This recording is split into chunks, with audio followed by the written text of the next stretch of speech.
好，各位同学，大家好。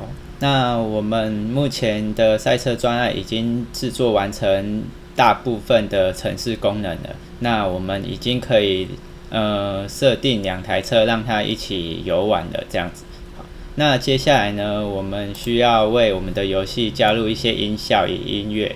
好，那我们首先就先我有提供那个音效的 package 档，那各位就可以直接点开来。好，那到这边呢，就直接按汇入。好，那等它汇入完之后呢，我们可以找到在 resource 这边呢，找到一个上的资料夹。那我们4个音效就已经汇入进来了。好，那我们要怎么利用这一些音效呢？首先，我们先来加入一个那个背景音乐。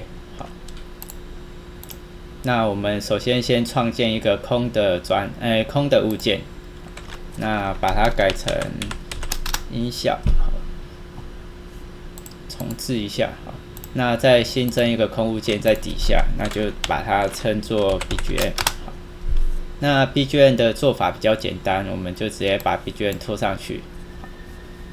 那基本上它只要有执行时播放这个打勾，那我们只要按下播放按钮，它就会开始播放了。那因为是背景音乐的关系，那我们就让它可以循环播放。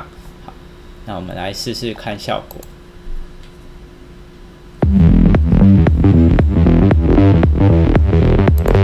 那这样就已经有音效出来了吼。那我们可以给它稍微调整一下音量，那它背景音乐就小声一点。好，那就调个0.1再试试看。